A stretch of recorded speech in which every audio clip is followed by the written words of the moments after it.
Hello friends, स्वागत है आपका हमारे यूट्यूब चैनल पे।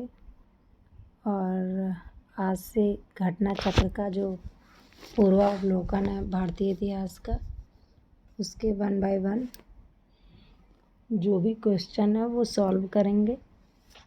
और अगर आपको पसंद आए तो प्लीज़ लाइक और सब्सक्राइब ज़रूर करिएगा। तो ठीक है, चलिए स्टार्ट करते हैं। फर्स्ट क्वेश्चन है, रॉबर्ट ब्रूस फुट क्या थे? भूगर्भ वैज्ञानिक थे, पुरातत्वविद थे, या वनस्पति शास्त्री थे, या इतिहासकार थे? तो इसमें डिस्क्रिप्शन भी दिया हुआ है। इसका ऑप्शन ए और बी दोनों सही होगा। ठीक है, ये रॉबर्ट ब्रूस भूगर्भ वैज्ञानिक तथा पुरातत्वविद दोनों थे। Both option is right. और इसका डिस्क्रिप्शन भी पढ़ लेते हैं। एनसाइक्लोपीडिया ब्रिटानिका के अनुसार रॉबर्ट ब्रूस फुट ब्रिटिश भूगर्भ वैज्ञानिक और पुरातत्वविद थे। जूलॉजिकल सर्वे से संबद्ध रॉबर्ट ब्रूस फुट ने 1863 में भारत में पाषाणकालीन बस्तियों के अन्वेषण अर्थात खोज की शुरुआत की। अतः स्पष्ट है कि दोनों ऑप्शन सही हैं। ठीक है, चलिए फिर नेक्स्ट दूसरे पे आते हैं। कोपेनहेगन संग्रहालय की सामग्री से पाषाण, कांस्य और लौह युग की त्रियुगी विभाजन किया था। किसने किया था? थॉमसन ने किया था, टेलर ने किया था, लुबाक ने किया था, या चाइल्ड ने किया था? तो A option is right, Thomson ने किया था। इसका डिस्क्रिप्शन पढ़ लेते हैं। डेनमार्क के कोपेनहेगन संग्रहालय में 1818 और 1820 में एक आयोग की रिपोर्ट के अनुसार सामग्री के आधार पर पाषाण, कांस्य और लौह युग की त्रियुगीन विभाजन क्रिश्चियन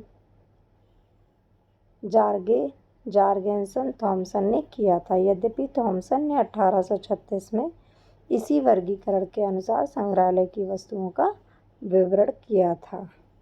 ठीक है, फिर नेक्स्ट पे आते हैं। थर्ड क्वेश्चन है, उत्खनित प्रमाणों के अनुसार पशुपालन का प्रारंभ हुआ था। कहाँ हुआ था? निचले पूर्व पाषाण काल में, ऊपरी पाषाण काल में, या मध्य पाषाण काल में, या मध्य पाषाण काल में हुआ था? तो डी ऑप्शन इसका सही हो जाएगा। ठीक है, मध्य पाषाण काल में सही हो जाएगा। अब इसके बारे में जो थोड़ा सा डिस्क्रिप्शन दिया उसको भी देख लेते हैं। मध्य पाषाण काल के अंतिम चरण में पशुपालन के साक्ष्य प्राप्त होने लगते हैं। ऐसे पशुपालन के साक्ष्य भारत में आदमगढ़, होशंगाबाद मध्य प्रदेश तथा बागौर भीलवाड़ा राजस्थान से मिले हैं। चलिए फिर नेक्स्ट पे आते हैं।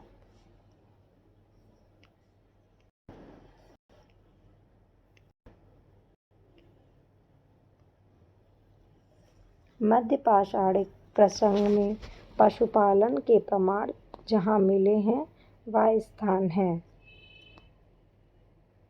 लंगनाच, बीरभानपुर, आदमगढ़ या चौपानी माड़ों में। तो इसके आदमगढ़ में मिल चुके हैं। ठीक है, और ये यूपीपीसीएस में आ चुका है।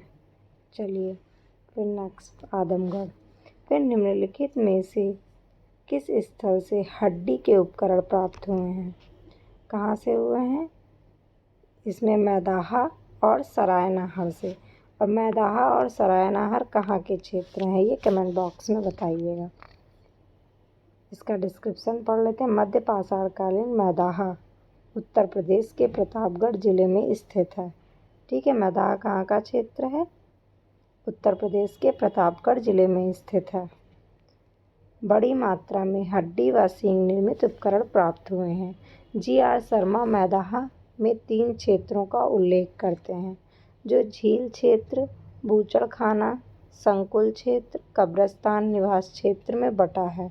बूचड़खाना संकुल क्षेत्र से हड्डी व सींग निर्मित उपकरण एवं आभूषण बड़े पैमाने पर पाए गए हैं। सरायनाहर से भी अल्प मात्रा में हड्डी के उपकरण। अब ये तो कंफर्म हो गया कि मैदाहा और सरायनाहर जो हैं ये यूपी के क्षेत्र हैं, लेकिन ये कमेंट बॉक्स में बताइएगा कि ये प्रयाग उत्तर प्रदेश के किस जिले के क्षेत्र हैं, और ज़रूर बताइएगा।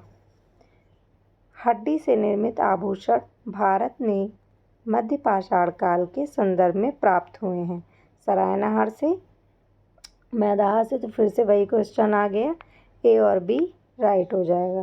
फिर एक ही कब्र से 3 मानव कंकाल कहाँ निकले हैं, तो कहाँ से निकले हैं? दमदमा से। ठीक है, अब इसका डिस्क्रिप्शन पढ़ लेते हैं। मध्य गंगा घाटी के प्रतापगढ़ जिले में स्थित सरायनाहर राय मैदाहा दमदमा का उत्खनन हुआ है। दमदमा में लगातार 5 वर्षों तक किए गए उत्खनन के फलस्वरूप पश्चिमी और मध्यवर्ती क्षेत्रों से कुल मिलाकर 41 मानव शवाधान ज्ञात हुए हैं। इन शवाधानों में से 5 शवाधान युग्म शवाधान हैं और एक शवाधान 3 मानव कंकाल एक साथ दफनाए हुए मिले हैं। शेष शवाधानों में एक एक कंकाल मिले हैं। ठीक है, नेक्स्ट 8th क्वेश्चन पे आते हैं। खादानों की कृषि सर्वप्रथम कहाँ प्रारंभ हुई है? नवपाषाण काल में, मध्यपाषाण काल में, पुरापाषाण काल में या प्रोटो ऐतिहासिक काल में? तो नवपाषाण काल में खादानों की कृषि सर्वप्रथम प्रारंभ हुई है। ठीक है, नेक्स्ट 9 पे आते हैं। भारत में मानव का सर्वप्रथम साक्ष्य कहाँ मिलता है? नीलगिरी पहाड़ियों में, शिवालिक पहाड़ियों में या नल्ला मल्ला पहाड़ियों में या नर्मदा घाटी में? तो मानव का सर्वप्रथम साक्ष्य नर्मदा घाटी में मिला है। ठीक है, भारत में मानव का सर्वप्रथम साक्ष्य मध्य प्रदेश के पश्चिमी नर्मदा क्षेत्र में अवस्थित हथनौर होशंगाबाद नामक पुरास्थल से प्राप्त हुआ है। इसकी खोज पुरातत्वविद अरुण शोनकिया द्वारा 5 दिसंबर 1882 में किया गया था। ठीक है, प्रथम मानव जीवाश्म भारत की किस नदी घाटी से प्राप्त हुआ है? गंगा नदी से, यमुना नदी से, नर्मदा घाटी से या ताप्ती घाटी से? तो इसका सी ऑप्शन सही हो जाएगा, नर्मदा घाटी। मानव द्वारा सर्वप्रथम प्रयुक्त अनाज क्या था? गेहूं था, जौ था, चावल था या बाजरा था? तो सर्वप्रथम प्रयुक्त अनाज जौ था। ठीक है, अब इसका थोड़ा सा डिस्क्रिप्शन देख लेते हैं।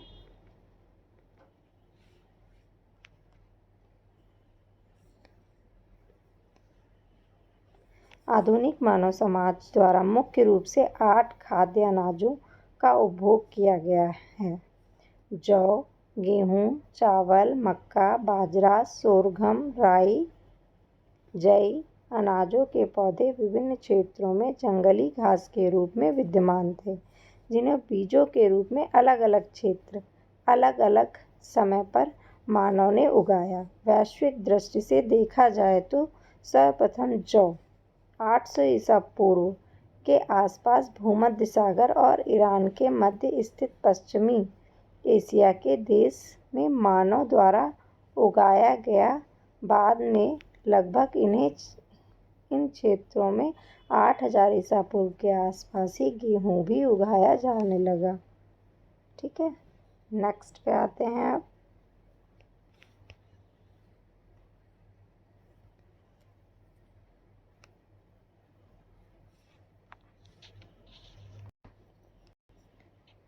नेक्स्ट क्वेश्चन है, भारतीय उपमहाद्वीप में कृषि के प्राचीनतम साक्ष्य कहाँ प्राप्त हुए हैं? कोल्डी हवा में, लोहरादेव से या मेहरगढ़ से या टोकावा से? तो कहाँ से प्राप्त हुए हैं प्राचीन साक्ष्य? लोहरादेव से प्राप्त हुए हैं। ठीक है, चलिए इसके बारे में थोड़ा सा पढ़ लेते हैं।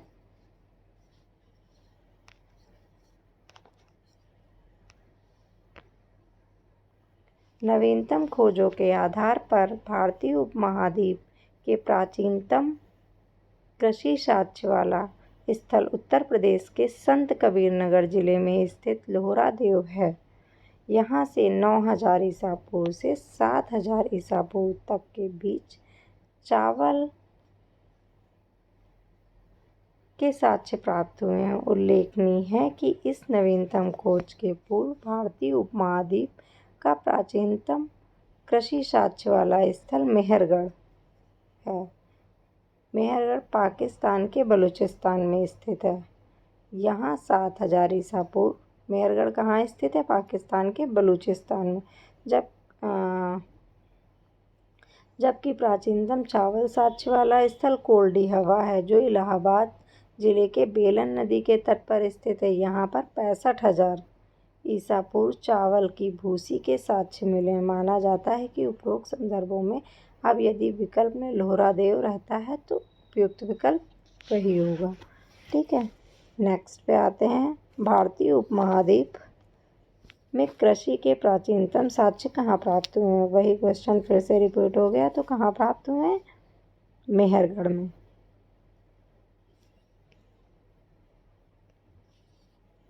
ठीक है,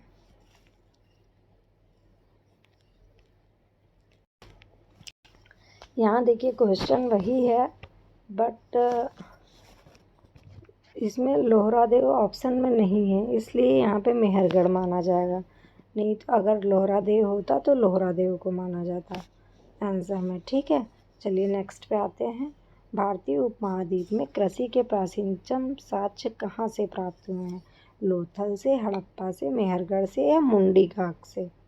तो मेहरगढ़ से प्राप्त हुए हैं। ठीक है, अगर लोहरादेव नहीं होगा तब मेहरगढ़ माना जाएगा। अगर लोहरादेव है ऑप्शन में तो लोहरादेव ज़्यादा प्राचीनतम साक्ष्य है। ठीक है, फिर नेक्स्ट पे आते हैं 15 क्वेश्चन में। नवपाषाण युग में भारतीय उपमहाद्वीप के उत्तर पश्चिमी क्षेत्र में निम्नलिखित में से किस स्थान पर कृषि के अभ्युदय के प्रारंभिक प्रमाण प्राप्त हुए हैं? ये भी वही है, वही सेम क्वेश्चन है, तो इसका भी टाइम नहीं बर्बाद करते हैं, मेहरगढ़ ही होगा। ठीक है, चलिए नेक्स्ट पे आते हैं 16 क्वेश्चन पे। भारत में पशुपालन एवं कृषि के प्राचीनतम साक्ष्य प्राप्त हुए हैं कहाँ से? सेम है, मेहरगढ़ से प्राप्त हुए हैं। ठीक है, फिर उस स्थल का नाम बताइए जहाँ पर प्राचीनतम स्थायी जीवन के प्रमाण मिले हैं। मेहरगढ़ हो जाएगा। ये घुमा घुमा के बहुत बार क्वेश्चन पूछा गया, तो ये क्वेश्चन अच्छे से देख लीजिएगा। दिए गए विकल्पों में प्राचीनतम स्थायी जीवन के प्रमाण सर्वप्रथम बलूचिस्तान के कच्ची मैदान स्थित मेहरगढ़ से मिले हैं, जिसकी प्रामाणिक तिथि 7वीं सहस्त्राब्दी ईसा पूर्व 7000 ईसा पूर्व, जबकि किली गुल मोहम्मद व कालीबंगा के प्राचीनतम तिथि क्रमशः 4000 ईसा पूर्व एवं 3500 ईसा पूर्व है, इसलिए डी ऑप्शन इस राइट होगा। फिर 18 क्वेश्चन पे आते हैं। निम्नलिखित में से किन स्थानों से मध्य पाषाण काल में पशुपालन के प्रमाण मिले हैं? औधे से मिले हैं, बागौर से, बोरी से या लखनऊ? तो बागौर से मिले हैं। किसके प्रमाण? पशुपालन के प्रमाण मिले हैं। इसकी व्याख्या पढ़ लेते हैं। मध्य पाषाण काल से पशुपालन के साक्ष्य प्राप्त होने लगते हैं। ठीक है, पशुपालन के प्रारंभिक साक्ष्य मध्य प्रदेश के होशंगाबाद के निकट आदमगढ़पुरा स्थल व राजस्थान के भीलवाड़ा जिले में स्थित बागौर से मिलते हैं। फिर निम्नलिखित में से किसको चालकोलिथिक युग भी कहा जाता है? पुरापाषाण युग को, नवपाषाण युग को, ताम्रपाषाण युग को या लौह युग को? तो ताम्रपाषाण युग को चालकोलिथिक युग भी कहा जाता है। चलिए फिर नेक्स्ट पे आते हैं। 20 क्वेश्चन है। 20 पर आते हैं। निम्न में से किस एक पुरास्थल से पाषाण संस्कृति से लेकर हड़प्पा सभ्यता तक के सांस्कृतिक अवशेष प्राप्त हुए हैं? आमरी से, मेहरगढ़ से? तो वही क्वेश्चन है घूम घुमा के, तो यहाँ मेहरगढ़ हो जाएगा। ठीक है, ये कृषि के लिए भी प्रसिद्ध है और सांस्कृतिक सभ्यता के लिए भी है, तो इसको अच्छे से देख लीजिएगा। इसका इसकी व्याख्या भी पढ़ लेते हैं। बलूचिस्तान में स्थित पुरास्थल मेहरगढ़ के पाषाण संस्कृति से लेकर हड़प्पा सभ्यता तक सांस्कृतिक अवशेष यहीं से प्राप्त हुए हैं। फिर नौदा टोली का उत्खनन किसने किया था? नौदा टोली का उत्खनन किसने किया था? ऑप्शन क्या क्या हैं?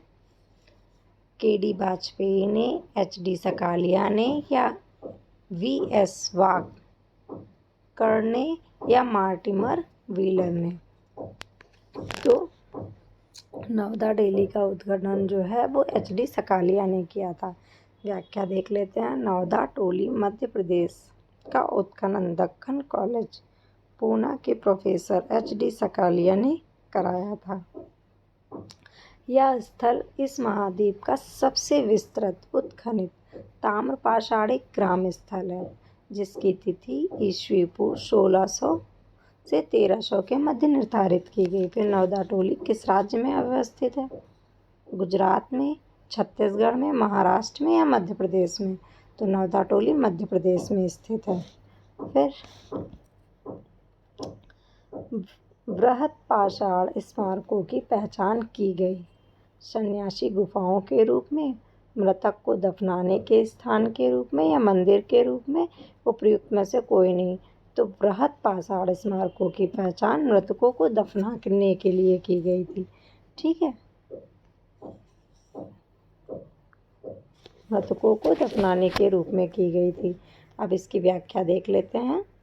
नवपाषाण युगीन दक्षिण भारत में शवों को विभिन्न प्रकार की समाधियों में दफनाने की परंपरा विद्यमान थी। इन समाधियां जो विशाल पाषाण खंडों से निर्मित हैं, बृहत पाषाण मेगालिथ के नाम से जाना जाता है। इनके विभिन्न प्रकार हैं, जैसे शिस्ट समाधि, pit circle, cairn circle, dolmen, umbrella stone, wood stone आदि। चलिए फिर नेक्स्ट पे आते हैं 24 पे। राग का टीला निम्नलिखित में से किस नौपाषाणिक स्थल से संबंधित है? बुधिहाल से, संगनकल्लू से, या कोल्डी हवा से, या ब्रह्मगिरी से? तो किससे संबंधित है? संगनकल्लू से संबंधित है। बी ऑप्शन इज राइट हो जाएगा। राग का टीला संगनकल्लू से संबंधित है। ठीक है, इसकी व्याख्या देख लेते हैं। कर्नाटक में मैसूर के पास बेल्लारी जनपद में स्थित संगनकल्लू संगनकल्लू कहाँ पे है? कर्नाटक के मैसूर में है। फिर नौपाषाणकालीन पुरास्थल से राग के टीले प्राप्त हुए हैं। फिर भीमबेटका किसके लिए प्रसिद्ध है? तो गुफाओं के शैल चित्र के लिए। तो यही पहला ऑप्शन है, ये तो सभी को पता होगा। चलिए इसकी व्याख्या देख लेते हैं। मध्य प्रदेश की रायसेना जिले में स्थित भीमबेटका प्रागैतिहासिक शैल चित्रकला का श्रेष्ठ उदाहरण है। इन गुफाओं में जीवन के विविध रंगों को पेंटिंग के रूप में उकेरा गया है, जिनमें हाथी, सांभर, हिरण आदि के चित्र हैं। अब तक लगभग 700 शरण स्थलियों की पहचान की जा चुकी है। इसमें 133 चित्र भी पाए गए हैं। ठीक है, चलिए फिर 26 पे आते हैं। 26 है, निम्न में से कौन सा स्थल प्रागैतिहासिक चित्रकला के लिए प्रसिद्ध है? तो भीमबेटका जो है वो प्रागैतिहासिक चित्रकला के लिए प्रसिद्ध है। भीमबेटका की गुफाएं कहाँ स्थित हैं? भोपाल में, पंचमढ़ी में, सिगरौली में, या अब्दुल्लागंज रायसेन में? तो ये अब्दुल्लागंज रायसेन में है। ठीक है, और ये है कहाँ पे? मध्य प्रदेश में। ठीक है, भीमबेटका की गुफाएं कहाँ पे हैं? मध्य प्रदेश में हैं। चलिए फिर नेक्स्ट पे आते हैं। भारत के किस शिलाश्रय से सर्वाधिक चित्र प्राप्त हुए हैं? घांगरिया से, लोखारिया से, या भीमबेटका से, या आदमगढ़ से? तो सबसे ज़्यादा जो चित्र प्राप्त हुए हैं शिलाश्रय वाले, वो कहाँ से प्राप्त हुए हैं? भीमबेटका मध्य प्रदेश से प्राप्त हुए हैं। चलिए फिर 28 अब 29 पे आते हैं। 29 है, निम्नलिखित में से किस भारतीय पुरातत्ववेत्ता ने पहली बार भीमबेटका गुफा को देखा और उसके शैल चित्रों के प्रागैतिहासिक महत्व को खोजा। किसने समझा था? माधव स्वरूप वत्स ने, HD सकालिया ने, या VS वाकंगर ने, या VN मिश्रा ने? तो किसने समझा था? VS वाकंगर ने समझा था। मध्य प्रदेश के रायसेन जिले में स्थित भीमबेटका प्रागैतिहासिक शैल चित्रकला के श्रेष्ठ उदाहरण है। इसकी खोज 1947 में VS वाकंगर ने की थी। यूनेस्को ने भीमबेटका शैल चित्रों को विश्व विरासत स्थल सूची में भी सम्मिलित किया है। ठीक है, फिर नेक्स्ट 30 क्वेश्चन पे आते हैं। 30 है, गैरिक मृदभांड पात्र का नामकरण हुआ था हस्तिनापुर में, अहिछत्र में, नोह में, या लाल किला में? तो कहाँ पे हुआ था गौरिक मृदभांड का? हस्तिनापुर में हुआ था। इसकी व्याख्या देख लेते। गंगा यमुना दो आपके सांस्कृतिक परंपरा संभवतः उस संस्कृति के साथ शुरू होती है जिसे अपने अत्यंत विशिष्ट मृदभांड के नमूने के गेरूवर्डी गैरिक मृदभांड संस्कृति कहा गया है।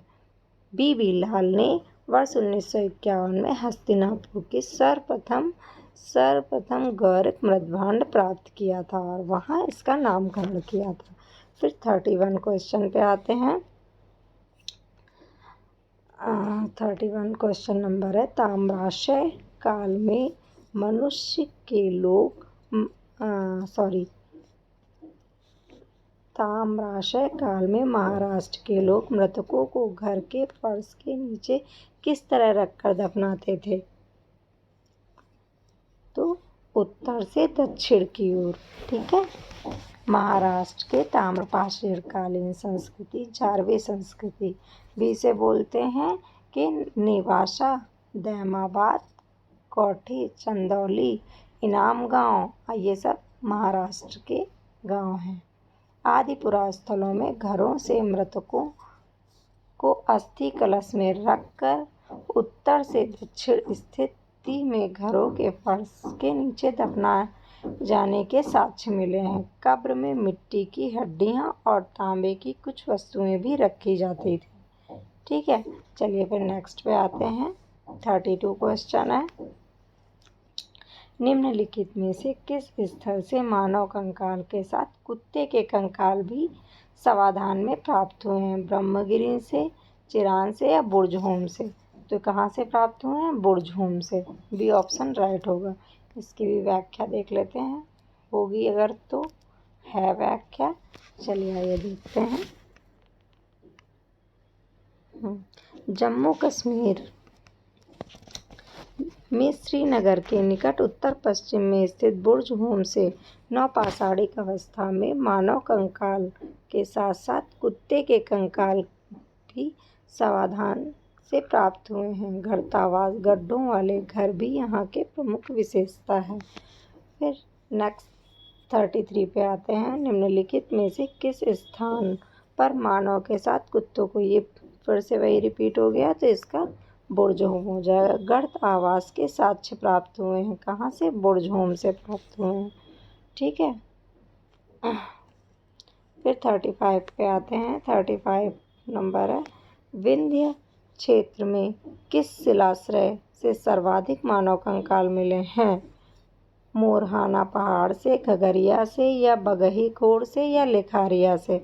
तो लिखारिया से मिले हैं। डॉक्टर JN पांडे की पुस्तक पुरातत्व विमर्श के अनुसार विंध्य क्षेत्र के लेकहिया के शिलाश्रय संख्या नंबर 1 से मध्य पाषाणिक लघु पाषाण उपकरणों के अतिरिक्त 17 मानव कंकाल प्राप्त हुए हैं, जिनमें से कुछ सुरक्षित हालत में हैं तथा अधिकांशतः क्षत विक्षत अवस्था में प्राप्त हुए हैं। अमेरिका के ओरेगॉन विश्वविद्यालय के जॉन R लुकास के अनुसार लेकहिया में कुल 27 मानव कंकाल की अस्थियां मिली हैं। नेक्स्ट पे आते हैं। 36 है, नीचे दिए गए कथन दिए गए हैं, एक अभिकथन है और दूसरा उसका कारण है। चलिए तो देखते हैं। विंध्य क्षेत्र के पाषाण युगीन लोगों ने नूतन भूतल काल के अंत में गंगा घाटी का प्रवचन किया। जलवायु परिवर्तन के कारण इस काल में शुष्कता का चरण था। ऑप्शन देखते हैं इसके, चलिए ऑप्शन क्या क्या दिए हैं। ए और आर दोनों सही हैं, या आर ए की सही व्याख्या करता है, तो ये ऑप्शन ही सही हो जाएगा। ठीक है, अब इसकी व्याख्या देख लेते हैं। जी.आर. शर्मा ने सराय नाहर राय में खुदाई के बाद यह अवधारणा दी कि नूतन भूतल काल के अंत में सूखे के कारण विंध्य क्षेत्र में भोजन की कमी के कारण लोगों ने गंगा घाटी क्षेत्र में प्रवास किया। ठीक है, नेक्स्ट है 37। क्वेश्चन नंबर 37 है, भारतीय पुरातत्व सर्वेक्षण निम्नलिखित विभागों मंत्रालयों में से किसका संलग्न कार्यालय है? संस्कृति का, पर्यटन का, विज्ञान प्रौद्योगिकी का, या मानव संसाधन विकास मंत्रालय का? कहाँ का है? संस्कृति के लिए है। भारतीय पुरातत्व सर्वेक्षण सांस्कृतिक मंत्रालय के अधीन एक विभाग है। भारतीय पुरातत्व के जनक किसे कहते हैं? अलेक्जेंडर कनिंघम को, जॉन मार्शल को, जेम्स प्रिंसप को, तो किसको बोलते हैं? जॉन कनिंघम को बोलते हैं। ठीक है, अलेक्जेंडर कनिंघम को एक ब्रिटिश सेना अधिकारी के रूप में बंगाल इंजीनियर्स के साथ काम करने के लिए तैनात किया गया था। उन्हें ही भारतीय पुरातत्व का जनक के रूप में जाना जाता है। राष्ट्रीय मानव संग्रहालय कहाँ पर है? गुवाहाटी में है, बस्तर में है, भोपाल में है कि चेन्नई में? तो राष्ट्रीय मानव संग्रहालय जो है भोपाल में है। इसका डिस्क्रिप्शन देख लेते हैं, व्याख्या देख लेते हैं हम। राष्ट्रीय मानव संग्रहालय, जिसका नाम बदलकर इंदिरा गांधी राष्ट्रीय मानव संग्रहालय कर दिया गया है,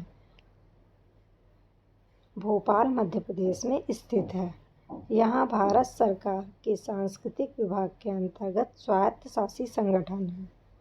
ठीक है, इसमें लेसन 1 में खाली केवल 39 क्वेश्चन थे। आज पाषाण काल जो घटना चक्र का लेसन है, ये पहला लेसन के सारे क्वेश्चन संपूर्ण खत्म हो गए हैं। और अब नेक्स्ट दूसरा लेसन है सैन्य सभ्यता और संस्कृति। तो इसके क्वेश्चन कल कराएंगे, कल प्रैक्टिस करेंगे। और अगर आपको वीडियो पसंद आए तो प्लीज़ लाइक और सब्सक्राइब ज़रूर करिएगा। Thank you friends.